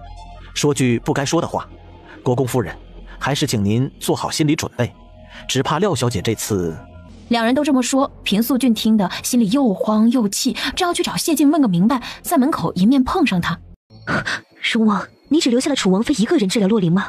凤青鸾会医术，他或许值得一见。你为何说他值得信任？在刚才的混乱中，他暗中给洛灵用了药，否则被那一通的阻挠，洛灵恐怕已经没了。恕侧妃，昨日本王在悦来客栈给你的警告还不够是吗？今日又来国公府挑拨，你当本王是好糊弄的，三言两语就能被你挑唆吗？他振袖一挥，一笔暗器从袖口飞出，直朝着凤书瑶的脖子擦飞而过。最后一次警告你，休想用你那些上不得台面的手段再出现在本王面前，否则飞剑就不止让你破点皮这么简单。在本王还有耐心之前，马上消失。凤书瑶惊恐的说不出话，感觉到脖子上有温热的液体流下来，抬手去摸，拿下来看是鲜血。凤书瑶双腿一软，瘫坐在了地上。荣王殿下，您是不是误会了什么？恕侧妃也是太过担心廖小姐的安危，您……谢晋凌厉的眼神射过来，白华藏顿时噤了声。平素俊反应过来，谢晋说的是什么，既震惊又不可置信。凤书瑶方才是在挑拨他，他还以为凤书瑶言之凿凿否定楚王妃是真的为自己女儿担心，原来竟是这般别有用心。荣王殿下，妾身有些不适，先退下了。白华藏还在愣着，见带他来的凤书瑶都走了，一咬牙也跟着出去了。书瑶别哭，我们出来了，只是点小伤，不要太担心。凤青鸾那个贱人，究竟在荣王殿下面前说了什么，让他如此信任和维护？这已经是荣王第2次让我滚了。我好歹是楚王的庶侧妃，荣王当着这么多人的面，一点情面也不给我留，气死我了！舒瑶，来日方长，一个不可能会医术的人，忽然能够起死回生，天底下没有这么奇迹的事。廖小姐能否被凤青鸾救回来还两说，要是她救不回来，廖小姐死在了她的手上，荣王肯定不会轻易饶她。他这么一说，凤舒瑶觉得好像是这个道理。表哥，这是楚王府的马车，你怎么能与我一起同乘？不是惹人说闲话吗？我的伤没事了，你下去吧。我知道了，舒瑶，你这伤口近日要注意饮食，别再生气，多休息。我下去了，有什么事找我。直男，把他坐过的地方擦一遍，再喷些蔷薇露。一个常年和牲畜打交道的男人，再怎么穿得光鲜亮丽，他也始终觉得他身上散发着若有若无的畜生的味道。直男按照凤舒瑶的吩咐做了，在坐回凤舒瑶身边时，看见他耳后被挠过的地方出现了一块小小的黑点。小姐，别再挠了，耳后都挠红了。凤舒瑶气恼的又撩起左手的袖子挠着手臂。都怪白华葬进马车来做了，他身上的气味惹得马车里不干净了，弄得我浑身不舒服。回府，我要沐浴。勤政殿，各官员们将朝中大事禀报后，下明帝让吴氏退朝。陛下，微臣有一事要禀。什么事？陛下，昨日京城街上发生了一起事关楚王府的丑闻。楚王宠爱府中庶侧妃，其母张扬跋扈，当众拦下楚王妃的马车辱骂，言辞不堪入耳。微臣认为庶侧妃之母的行为有辱皇家颜面，开不得这风气。且楚王妃乃护国侯之女，被人当众羞辱，实在让三军寒心。楚王，有这样的事吗？父皇，这是昨日庶侧妃向儿臣说明了，此事有些误会。有再大的误会，一个妾室的母亲敢爬到正妻的头上当街闹事，嚣张跋扈到不将皇室放在眼里，应当重罚。否则今后将有更多的人效仿楚王宠妾灭妻，此事体大，请父王严惩。父皇，昨日儿臣回到府上时间过晚，疲劳至极，没有细问这件事的始末。对于此事的详细过程，儿臣不是很清楚。不管楚王清不清楚，总归事情闹成了这个样子，难道可以逃脱惩罚？大理寺卿，周爱卿说的是你去查一下，查明后来跟朕禀报。瞪了谢燕一眼，拂袖退朝。三皇兄，听说昨日父皇留你在宫中跪了几个时辰，走得如此着急，膝盖受得了吗？谢姬，你还要来落井下石吗？别太过分。三皇兄，你可冤枉臣弟了，臣弟是关心你，知道你在宫中跪了许久，特地拿了府上最好的外伤药来送你，请你收下，别浪费了臣弟的一片好意呀。眼里却带着嘲笑，将瓶子放到了谢燕手上，心情大快地从他身边走了。谢燕捏紧了瓷瓶，咬牙盯着谢季的背影。谢季，别得意得太早，总有你栽到本王手上的时候。王爷，你怎么了？谁惹你不快了？谁惹本王不快？还不是你母亲！今天上朝监院的人公然向父皇说起你母亲在街上辱骂凤青鸾的事，说本王宠妾灭妻。你知道有多少人想逮着机会参本王一本吗？这个机会你母亲生生的给送别人手上去了，让本王在文武百官中成了笑话，还被谢季指着鼻子讥讽。这下你知道谁惹本王心情不快了吗？所以因为这事，王爷没有去京兆府看我母亲。都这样了，还在说让他去京兆府打点，谢燕简直快要气得吐血，将桌上的茶盏一挥而下，碎裂的瓷片打到了凤舒瑶的腿上，凤舒瑶惨叫一声，摔倒在了地上。庶侧妃，王爷，庶侧妃脖子上伤了，腿上又添了新伤，实在可怜，请王爷息怒。你脖子上的伤是怎么回事？难道趁本王不在府上，你又去做了什么给本王添乱的事吗？王爷，在你眼里，舒瑶是一个到处惹是生非的人吗？凤舒瑶的母亲为了维护舒瑶犯错，王爷不帮着舒瑶，还因为被人嘲笑痛斥我。王爷，你是我最爱的人，舒瑶的整颗心都给了你，还差点为你失去性命，你应该护着我，怎么会如此嫌弃我呢？他伤心的哭着，哭着哭着，胸口袭来一阵剧痛，倒在地上失去了意识。舒瑶，你怎么了？来人，快传大夫！荣国公府，楚王妃，小女的情况如何？廖小姐小时候心脏部位受过伤，没有完全治愈，毒素堆积在胸腔，形成了毒瘤，已动手术将毒瘤取出。她在昏睡中，接下来好好调养，便无大碍。我可以进去看她了吗？可以。孟太医，你也去。平素俊和孟翰林进了房间，谢晋站在门口，似乎没有打算进去看看廖洛灵的意思。荣王殿下，不去瞧瞧你的心上人如何了？孟太医看了就行。洛灵是本王的表妹，本王对她只有兄妹之情。原来是这样啊。没多久，孟太医检查完出来，老脸带着惊异之色。荣王殿下，楚王妃真乃神医，廖小姐的心疾治好了，她心脉供血，畅通无碍，往后多加调理，廖小姐也可以像正常人一样跑步跳动了。王妃，你这手术是如何做的？需要哪些工具？要用哪种手法？在手术过程中要注意什么？不知能否给微臣普及一下？这个叫外科手术，说来话长，如有机会可以给你演示一遍。做心脏手术对于手术环境的要求较高，不仅要保持手术区域的洁净度和温湿度，还要谨防外力干扰，必须送进空间进行。若是个普通小手术，他倒是不介意在外人面前做。多谢楚王妃，一定有机会的。平素君看望女儿后也出来了。楚王妃，感谢你救了洛灵，先前臣妇阻挠你救治都是误会，请楚王妃不要放在心上。对于给你造成的困扰，国公府会进行赔偿。廖小姐维护我在先，牵连她并发，救治她是我应当做的事。洛灵情况好转，无论如何我都应该感谢。管家去准备一份丰厚的诊金，感谢楚王妃。管家去了。对于诊金，凤青鸾没有矫情的说不要。随后他开了一张药方，叮嘱平素郡病人接下来要注意的事。荣王殿下，国公夫人，我还有事，先告辞了。楚王妃治好了洛灵，本王也该谢你。不知楚王妃可有时间赏脸去醉仙楼一座？殿下的好意我心里了，可能没有时间呢。他要远离这个男人还来不及，怎么可能与他一起吃饭？管家送来枕巾，凤青鸾接过后离开，看着他桀骜洒脱的背影，谢晋唇边掀起一抹淡淡的弧度。这女人在避他，有意思。来日方长，凤青鸾，你避得了本王一时，避得了一世吗？楚王府，楚王殿下，树侧妃是中了一种不知名的毒，这些黑斑是他体内的毒素爆发出来之后形成的，应该是树侧妃不小心从某种动物身上沾染了。不知最近树侧妃是不是被什么动物咬伤过啊？被动物咬伤？谢燕想起成亲那晚凤青鸾扔到凤书瑶身上的山地鼠。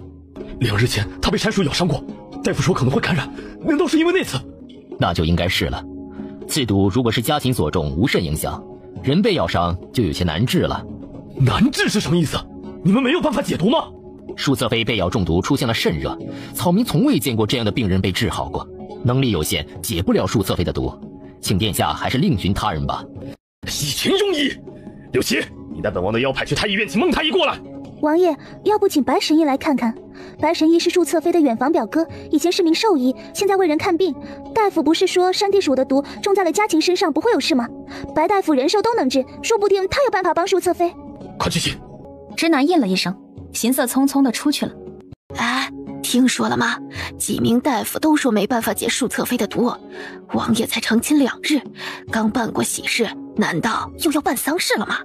哎呦，你不知道吗？这位树侧妃是瞒着王妃一起嫁过来的。成亲当晚，王妃起风，从山上逮了一只山鼠扔到她身上，又当时就被咬伤了。就是因为那样，树侧妃才感染中了剧毒。说起来啊，这就是现世报吧？只不过这报应来得太快，才2日就病危了。说病危的话，太早了吧？听说树侧妃的远房表哥是神医，你没看直男心急火燎的去请了吗？说不定能治好呢。能不能治好，咱们等着瞧吧。瞟到凤青鸾过来，朝凤青鸾行礼。奴婢参见王妃。凤书瑶中毒了，这下有好戏可看了。你就是白神医，快给书瑶看看他的毒能不能解。白华藏顾不得男女有别，直接抓起凤书瑶的手腕给他切脉，探着脉象，他的眉头越皱越深。神医，书瑶的毒能不能解？以前我医治过被山鼠咬伤的动物，被山鼠咬伤过的人中毒的很少。人与动物有些结构相似，我只能来试试，看看以前的法子有没有效。他拿出银针，在凤书瑶手腕上的穴道落下一针。没多久，凤书瑶虚弱地睁开眼睛。王爷，我在。我这是怎么了？大夫说你中了毒，气急攻心，白神医正在想办法救你。凤书瑶能醒来，说明他中毒未深。白华藏松了口气，他治疗家禽的那个办法应该能行。王爷，书瑶的母亲还在京兆府的大牢中，求殿下去看看她吧。等你情况稳定了，本王亲自去京兆府走一趟。得到了他的保证，凤书瑶心满意足地笑了笑，又闭上了眼睛。书瑶，王爷，树侧妃需要马上施针，草民马上开一张药方，请王爷派人按照上面抓药。施针之后，病人要药浴，请尽快去准备。他飞快地写了一张药方，让知南将凤书瑶翻过来，露出后背。谢燕吩咐下去，在一旁着急看着。随着白化葬的银针落下，凤书瑶额头渐渐冒出冷汗，神情也越发痛苦，蓦然吐出一口黑血，人还是没醒过来。他这般虚弱，仿佛会随时离他而去一般。谢燕心脏揪疼，想到是凤青鸾害的舒瑶这样，胸中的怒火越烧越旺，连带着这2日在宫里宫外受到的气都想发泄到凤青鸾身上。在愤怒的驱使下，他冲出西林轩，直奔恒武院而去。凤青鸾，那天晚上你将那只畜生抓回来扔到舒瑶身上，就是为了等今日吗？他中毒了要死了，你够呛了吧？你这个蛇蝎心肠的贱人！要是有个3长2短，本王要你下去跟他陪葬！他越说越气，几乎目眦欲裂，劈手朝凤青鸾打去。在他的手落下的瞬间，凤青鸾骤然抬手，5根银针从他的指缝弹出。来人！凤青鸾携利器刺杀本王，将他给本王拿下！凤青鸾眼中一片冰寒。这些人是楚王府的暗卫，谢燕居然让暗卫来抓他。当数道黑影朝他围攻过去时，凤青鸾手中骤然出现一把狼牙棍，暗卫朝着凤青鸾围攻而去。眨眼功夫，凤青鸾以一己之力将楚王府4名暗卫全部撂倒。你什么时候学会的武功？连楚王府的暗卫都打不过你？不是想抓我吗？再叫人出来啊，否则下一刻轮到你了。我承认你会功夫在本王的意料之外，但你不该挑衅本王。柳琪。柳琪上前将手中的长剑恭敬地放到谢燕掌心。是吗？那看看谁的下场会更惨。不得不说，凤青鸾，你与本王叫板的样子，与你以前的令人讨厌的柔弱模样相比，倒是勾起了本王的几分兴趣。你是上哪儿学的欲擒故纵的手法？对本王很有效。哼，你别自作多情了，什么欲擒故纵，我是真的想揍你。别再说那些有的没的，动手吧。王爷，荣王府派人来了，说是来找王妃的。看不出来，楚王和楚王妃的日常交流是这般的血雨腥风、激烈好战，实在别开生面，让属下大开眼界。让江侍卫看笑话了。本王与王妃切磋武艺，不曾想让江侍卫撞见了，闹了笑话，还请江侍卫见谅。江侍卫是来找王妃的，想必王妃与八皇叔有过交集了。王妃莽撞，不知道有没有得罪八皇叔。楚王妃的行事风格的确与京城的大家小姐有所不同，特立独行，别具一格，这是她的不同之处。但请楚王放心，楚王妃没有得罪咱们王爷，反倒是王爷派属下前来感谢楚王妃治好了廖小姐，特地送上谢礼。他端着锦盒走到凤青鸾面前。楚王妃，请打开看看吧。特地来给他送谢礼？凤青鸾嘴角抽了抽，谢晋在玩什么把戏？凤青鸾懒得去想那个男人脑袋里在想什么，打开锦盒，里面放着一块上乘的羊脂白玉雕成的小半块面具。凤青鸾拿起白玉端详，这状似小半块面具的白玉仅能遮住半只眼睛，瞧着好像是面具的1/4。不过这块玉质通透澄澈，是块价值不菲的好东西，卖了应该能有个好价钱。王妃，王爷说你医术高明，是不可多得的良才，以后若遇到什么困难，尽管去找他。礼物和心意已经送达，属下不打扰您和殿下了，告辞。朝楚王拱了拱手离开。江渠说你治好了廖小姐的病，你什么时候学会的医术？又什么时候结识了八皇叔？这是我的事，没必要告诉你，还打不打？哼，你不说，本王也可以查到。本王暂时不想收拾你了，等舒瑶的病好了再找你算账。转身走了，谁收拾谁还不一定。谢燕，我等着你。凤青鸾，别以为搭上了八皇叔就可以无限挑战本王的底线。你想死，本王会成全你。你在想杀我的时候，我又何尝不想成全了你？你，王爷，你的手还受着伤，舒侧妃那边需要你，其他的事还是稍后再说，先把你的伤处理了要紧。说到凤书瑶，谢燕哼了一声，离开了恒无院。他走后，凤青鸾察觉到旁边传来动静，朝走廊看去。秦雪正探头往这边看，被凤青鸾清冷的眼神吓到，秦雪站出来：“王妃，是奴婢。”她小脸上满是担忧和害怕。刚才她真的以为王爷和小姐要打起来了，现在的小姐变得好强，也令她好陌生。你在这里做什么？奴婢听到院子里传来动静，我出来看是怎么回事，就看到小姐和王爷的暗卫打了起来，奴婢有些害怕，便躲在柱子后面。王妃，让奴婢来洗吧。秦雪走过去，想来拿狼牙棍。凤青鸾看到她撩起袖子的手臂上有不少伤痕，看起来刚添不久。这些伤是怎么回事？是奴婢不小心撞的。王妃，水不够了，奴婢去小厨房端一盆来。她走向小厨房，打着清水出来时，凤青鸾看到她右脚走路也不对劲儿。你的腿也被撞了？不是，是奴婢走路的时候崴了脚。谁做的？小姐，奴婢没事。你是我的陪嫁丫鬟，有人欺负你，就是在打我的脸。你想一直被欺负吗？小姐，奴婢不想，也不想给你添麻烦。不解决眼前的事，以后将有更多的麻烦。你说是谁伤了你？是崔嬷嬷。方才快到午膳时间了，奴婢见王妃还没回来，想去大厨房让他们准备好膳食送来，在厨房遇到了崔嬷嬷。崔嬷嬷是凤书瑶的陪嫁嬷嬷，是潘氏的人。看来我这棍子是白洗了，还得再吃一轮人血才行。他带着秦雪去了厨房。崔嬷嬷跟着凤书瑶来王府后，被安排到厨房任管事。老奴参见王妃。秦雪来厨房问本王妃的膳食时，有人动手打了她，是哪些人？自觉站出来。王妃，你误会了，秦雪是恒芜院的1等侍女，她来替王妃吩咐膳食，奴才们怎么敢动手打她？怕不是她自己在哪里磕了碰了，来怪罪到咱们这些奴才身上吧？秦雪，是这样吗？王妃，不是这样的，奴婢来吩咐膳食，崔嬷嬷说王爷宠爱淑侧妃，不喜王妃，让厨房的先做西陵轩的膳食，不必管王妃。还说淑侧妃病了要熬药，人手不足，忙不过来准备恒芜院的饭菜。可厨房这么多人，哪里忙不过来？分明是他们不想做。奴婢气不过说了几句，他就将奴婢推倒，用擀面杖打奴婢。你看清楚了，是哪些人动的手？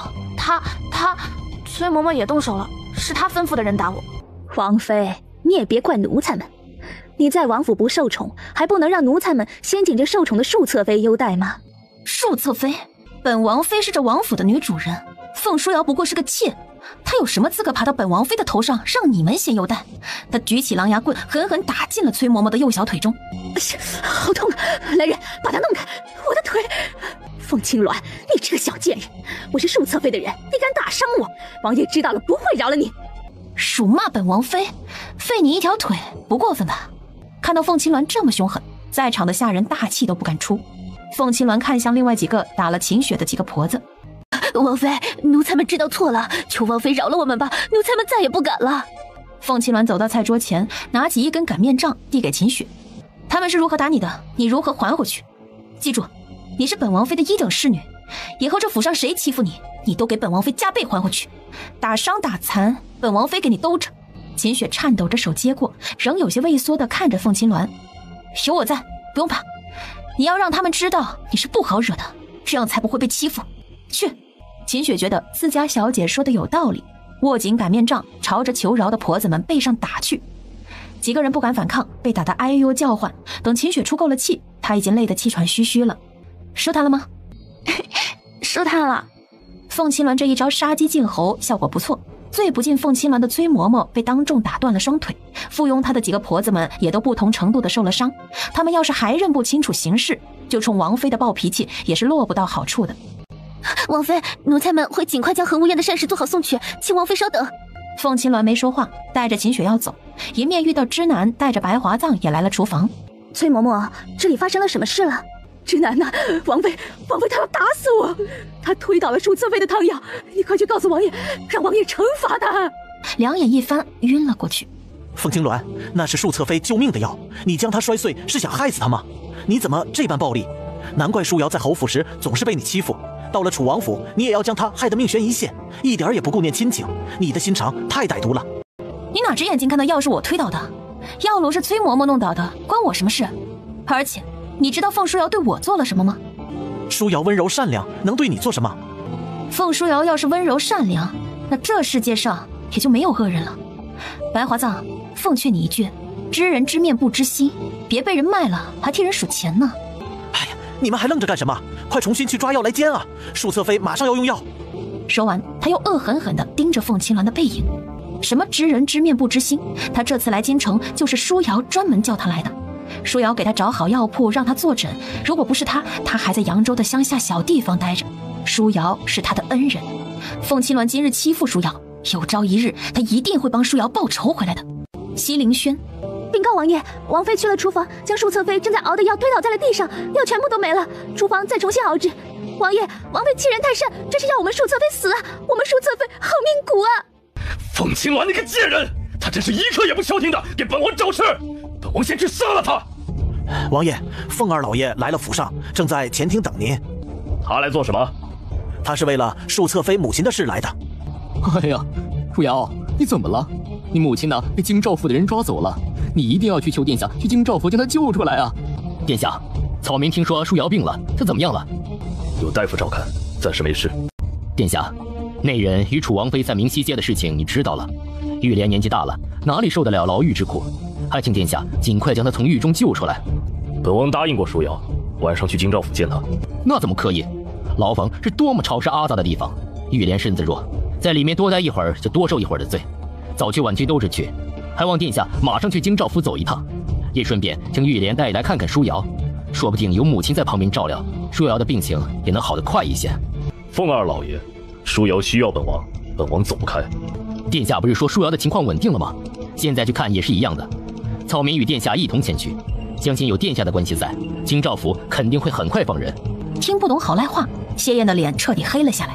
殿下，看在舒瑶曾经不顾性命帮你吸出毒血的份上，你就帮帮舒瑶母亲吧，求你了，殿下。又拿从前救人的事说事，谢燕的耳朵都快听出茧了。她实在没有想到，凤舒瑶救她这么一次，她全家人都能随时把这份恩情挂在嘴边。凤二老爷，潘夫人是舒瑶的母亲，本王怎么可能坐视不管？走吧，我们现在过去。你们这些贱奴才！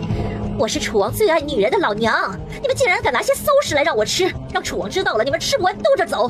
快给我重新拿早饭来，再给我准备炭火棉被，这里冷死了！你们不好好照顾我，将我冻伤寒了，楚王要打死你们！看什么看？说的就是你们两个守门的，还不快照我的要求去办！还敢提楚王？哼，你这个胆大包天的泼妇！楚王都躲在家里不敢出来见人了，你还指望他来牢房看你呢？你别再废话了，老老实实的给我待着！再不消停，小心我拿鞭子抽你！你放屁！我女儿救过楚王的命，没有我女儿早就没有楚王了。有这份恩情在，楚王绝对不会不管我。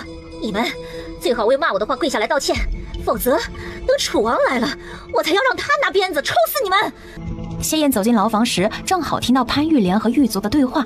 潘氏那句“没有我女儿，就没有他楚王”，这句话完全精准踩在了谢燕的雷点上。这些狱卒太放肆了，他们难道不知道玉莲是舒瑶的母亲，殿下的岳母？对她这般不敬，简直没把楚王殿下放在眼里。殿下，你过去了，一定要给他们好好教训。我听声音，转过去就到关押玉莲的牢房了。这牢房实在是太脏，都要无从下脚了，实在是太放肆。这些人居然将玉莲放在这种地方。凤二老爷，本王想起有急事处理，不去看潘夫人。有琪，你带她去。说完，大步离开了牢房。看他态度突然转变，凤正愣在原地，不知道发生了什么。不过好歹派了个人给他，跟着柳琪去见潘氏。柳侍卫，你们有1刻钟的时间。狗眼看人低的奴才，这下知道恭敬了。看清楚来人是谁了吗？这是楚王殿下身边的柳侍卫，殿下派他来看我，证明我在殿下眼中的地位。看你们还敢对我不敬！对了，柳侍卫，王爷怎么没来？王爷有急事要处理。凤二老爷、潘夫人，你们有话尽快说，我在外面等你们。老爷，楚王来不了，舒瑶怎么也没来？那丫头昨天说会尽快救我出去，结果今天都没来，害我在这猪圈似的地方睡了一晚，太恶心了。先别说这些了，舒瑶她突发毒症，在王府养伤呢。突发毒症？你说舒瑶中毒了？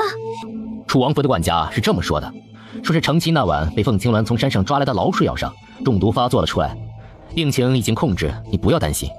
有楚王照顾舒瑶，我很放心。可是我怎么办？老爷，楚王有没有说什么时候救我出去？殿下没有发话，你在明西街闹的事儿被全城闹得沸沸扬扬，不少百姓都议论楚王。不过楚王宠爱舒瑶，救你出去是迟早的事儿，你好好等待就行。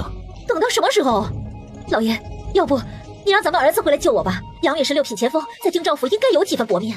不行，杨宇在军营训练够辛苦的了，还要劳烦他来做事，你也忍心？反正你很快出来，别将这事说给他听，惹他麻烦。老爷说的对，依老爷说的做。京兆府尹侯志志来了牢房。民妇潘氏于昨日明西街辱骂皇室亡妻，现事情查明，准确无误，奉陛下口谕，杖责30，关押3月，即刻行刑。立即有2个衙役上前将潘氏抓起来，带到行刑房。大胆！我是楚王宋侧妃之母，你们不想活命了，敢打我，快住手！好疼啊！大人，他是楚王府的人，怎么能打这么多板子？你们快住手！潘氏当众辱骂皇室中人，是对皇室大不敬，这是圣上亲下的命令，就算楚王去求情，也无济于事。凤儿，还是劝你夫人闭紧嘴巴吧。要是再口无遮拦说出什么，就不是打板子、蹲大牢这么轻松了。楚王殿下，我要见楚王，你们不能这么对我。凤正听他这么一说，害得跑到潘玉莲面前劝。刚开始几板子下去，潘氏还能叫得出来，后面渐渐没了声音。等到30大板全部打完，潘氏的屁股和背部鲜血淋漓，早已昏死了过去，如同一条死狗一样被拖回了牢房。凤正亲眼看完整个行刑，看到潘氏面无血色，像死了一样，好半天才想起来去求柳琦帮忙请大夫。柳琦看向侯志志，看在楚王的面子上，允许大夫给他看着一次。说完，他离开了牢房。谢燕从金兆府气愤离开后，回了楚王府。没多久，柳琦回来，将陛下下达的关于潘氏的处罚禀告他。父皇还是给我留了些颜面，只要了潘氏半条命。你派人打点一下，适当让大夫进去给他看诊。本王不想等到舒瑶醒来，听到他母亲死了的消息。是，殿下。谢燕返回房间，不知道什么时候，凤舒瑶睁开了眼睛。舒瑶，你醒了。你说，陛下要了我母亲半条命，陛下处罚了他。舒瑶，你别想那么多。百花藏说你不能情绪过激，否则会很危险。殿下，你实话告诉我，陛下如何处置我母亲了？是不是要将她流放？我要去京兆府看我母亲。舒瑶，没有流放。父皇惩罚了他30大棍，关押天牢3个月。行刑的时候，本王的人在那里，他应该没有受多大的苦。寻常人被打上20棍就有性命之危，更别说30棍，还要在牢房住3个月，得不到好的治疗。想到这里，凤舒瑶的脸色倏而涨红，一口黑血喷了出来，倒进了谢燕的怀中。舒瑶，来人，快去叫白大夫！殿下，树侧妃毒火攻心，我的方法不管用了。你不是神医吗？连一个小小的毒都解不了，本王命令你快给他治好。殿下，不行了，树侧妃的毒已入了心脉，游走在5脏6腑，在下没有办法控制住了。没用的废物！柳琦，去请太医。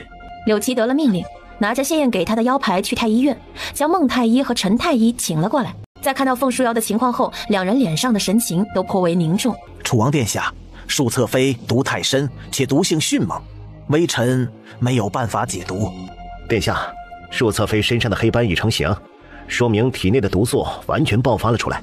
且不说错过了最佳解毒时间，就算他这毒没有完全发出来，世上也很少有人能解，最多还有1个时辰，树侧妃就……难道你们就没有办法吗？还太医院翘楚，全是废物！殿下，要不让楚王妃试试？微臣亲眼见过她动手术治好了荣国公府廖小姐的心疾，说不定她能救树侧妃。你说真的？是的，当时廖小姐也是命悬一线，是楚王妃将她从鬼门关救了回来。荣王殿下也在场，他也可以作证。跟我走，舒瑶快不行了，你去救她。楚王，你发什么疯啊？你说让我去救人，我就要去救人。你觉得我像那么好说话的人吗？舒瑶会中毒都是你害的，你有责任将她救回来。是吗？他作奸恶事得到报应，是他咎由自取，想让我救人，没门。事关舒瑶的性命，你还要玩欲擒故纵的把戏？凤千鸾，你不就是一反常态，想以另类的方式来获得本王的注意吗？本王的心给了舒瑶，本王也不可能碰你。除了这2样，你要什么本王都可以满足你。要什么都可以，身心不行。谢燕，你还以为我是以前那个毫无保留喜欢你的凤青鸾呢？还欲擒故纵，你要不要脸？他从怀里拿出早写好的和离书，拍到桌子上。谢燕，想让我救你心爱的女人可以，把这份和离书签了。凤青鸾，你来真的？3番2次提出和离，你真当本王是没有底线的吗？谢燕，我的要求只有这一个，签下和离书，我就去救凤舒瑶。你本不想娶我，我给你自由，让你和你心爱的救命恩人双宿双飞，从此没有人再打扰你们。对你们来说，不是一件很高兴的事吗？谢燕唇角绷成了一条直线。凤青鸾说的对，他不喜欢凤青鸾，与凤青鸾和离之后，他才有机会将舒瑶扶正，这是自己想要的。可为什么在看到凤青鸾如此痛快的让他签和离书时，他却犹豫了，甚至从来没有这么生气过？